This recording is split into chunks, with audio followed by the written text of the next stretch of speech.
કોઈ પણ વ્યક્તિ અમર નથી. તેણે એક યા બીજા દિવસે આ પૃથ્વી છોડવી જ પડશે. મિત્રો, શું તમે ક્યારેય વિચાર્યું છે કે મૃત્યુ પછી આત્માનું શું થાય છે?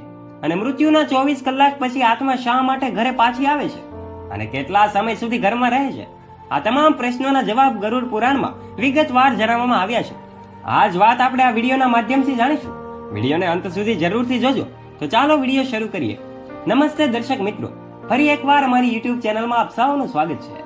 મિત્રો, ગરુડ પુરાણમાં એવું કહેવામાં આવ્યું છે કે જ્યારે કોઈ વ્યક્તિનું મૃત્યુ થાય છે ત્યારે યમરાજના દૂત તેને યમલોકમાં લઈ જાય છે, જ્યાં તેના કર્મો અનુસાર તેના પાપ અને પુણ્યનો હિસાબ કરવામાં આવે છે અને તેને સ્વર્ગ કે નર્કમાં મોકલવામાં આવે છે.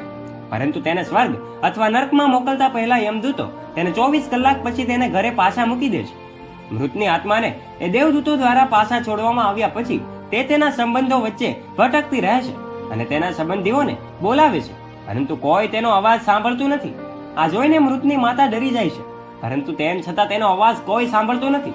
ગરુડ પુરાણ અનુસાર મૃતની આત્મા એના શરીરમાં પ્રવેશવાનો પ્રયાસ કરે છે, પરંતુ સાથે બંધાયેલ હોવાના કારણે તે આત્મા મૃતદેહમાં પ્રવેશી નથી શકતી. આ સાથે જ ગરુડ પુરાણમાં એવું પણ કહેવામાં આવ્યું છે કે જ્યારે કોઈનું મૃત્યુ થાય છે ત્યારે તેના સંબંધીઓ રડે છે અને ત્યારે મૃત આત્મા તેમને જોઈને દુઃખી થઈ જાય છે અને તે પણ રડવા લાગે છે. પરંતુ આ બધા પછી પણ સાથે બંધાયેલા હોવાના કારણે તે કંઈ કરી શકતી નથી અને તેણે તેના જીવનમાં એ કરેલા પાપો તેમને યાદ કરીને દુઃખી થઈ જાય છે. ગરુડ પુરાણ અનુસાર જ્યારે યમદૂત આત્માને પરત લેવા આવે છે ત્યારે તેઓને ખબર પડે છે કે મૃતની આત્મા પાસે યાત્રા પૂર્ણ કરવા માટે પૂરતા વાળ નથી. તે ભૂખ્યો છે અને તરસ્યો ભટકતો રહે છે. તેના પરિવારના સભ્યોને સંકેત આપવા માંગે છે, તેમની સાથે વાત કરવા માંગે છે, પરંતુ શરીરના અભાવને કારણે તે કોઈના સંપર્કમાં આવી શકતી નથી. તમે પિંડદાન વિશે તો સાંભળ્યું જ છે, જે 10 દિવસ સુધી કરવામાં આવે છે.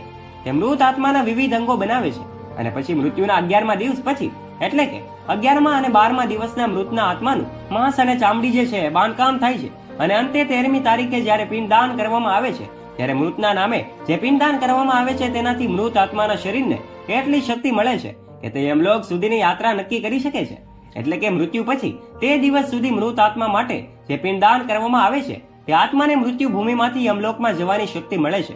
દોસ્તો, ગરુડ પુરાણમાં કહેવામાં આવ્યું છે કે જ્યારે કોઈ વ્યક્તિનું મૃત્યુ થાય છે ત્યારે તેની આત્મા તેના પરિવારના સભ્યો સાથે 13 દિવસ સુધી રહે છે અને તે પછી આત્મા યમલોકની યાત્રા પર નીકળે પડે છે, જે પોતાનામાં એક મોટી યાત્રા છે.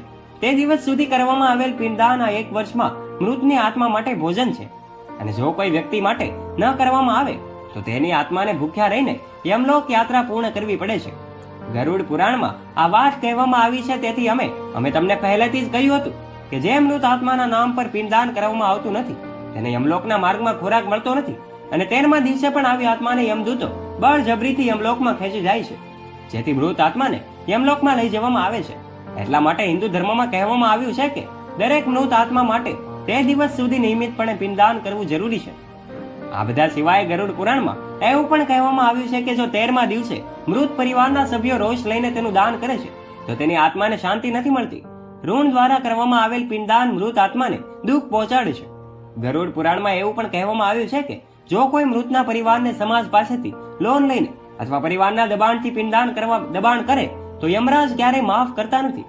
આવી વ્યક્તિના મૃત્યુ પછી યમરાજ તેને વિવિધ રીતે ત્રાસ આપે છે, તેને મૃત્યુની ભૂમિ પર પાછા મોકલે. આ સાથે જ ગરુડ પુરાણમાં એમ પણ કીધેલ છે કે જે વ્યક્તિ જીવતા જીવતા સારા કાર્ય કરે છે તેને યમદૂત મૃત્યુના 13 દિવસ પછી પોતાની સાથે યમલોક લઈ જાય છે.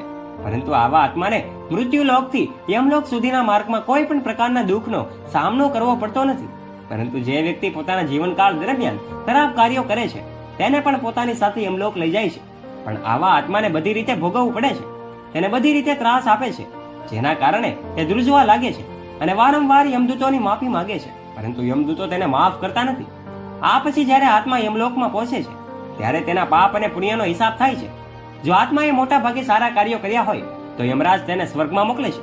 જ્યારે તેને મોટા ભાગના પાપ કર્યા હોય તો યમરાજ આવા આત્માને તેના દ્વારા કરેલા ખરાબ કાર્યોની સજા ભોગવવા માટે નરકમાં મોકલે છે. પરંતુ પાપી આત્માની શિક્ષા પૂર્ણ થયા બાદ યમરાજ આવી આત્માને મૃત્યુ ભૂમિમાં પરત મોકલી દે છે. દોસ્તો, મને આશા છે કે તમને આ વિડીયો પસંદ આવ્યો હશે. જો તમને વિડીયો પસંદ આવ્યો હોય તો તમારા પરિવારના સભ્યો સાથે આ વિડીયોને શેર અચૂક કરજો, કારણ કે જ્ઞાન અને સુખ વહેંચવાથી જ વધે છે. જો આ વિડીયો ગમ્યો હોય તો વિડીયોને લાઈક અને શેર અચૂક કરજો અને અમારા આવા જ નવા રસપ્રદ અને પ્રેરણાદાયક વિડીયો સાંભળવા માટે નીચે રહેલું બેલ આઇકન દબાવીને અત્યારે સબસ્ક્રાઇબ કરજો, અમારી ધ ડીએ મોટિવેશન નામની યુટ્યુબ ચેનલને, અને જેનાથી આ વાવ નવા વિડીયોની નોટિફિકેશન્સ આપના સુધી પહોંચતી રહે.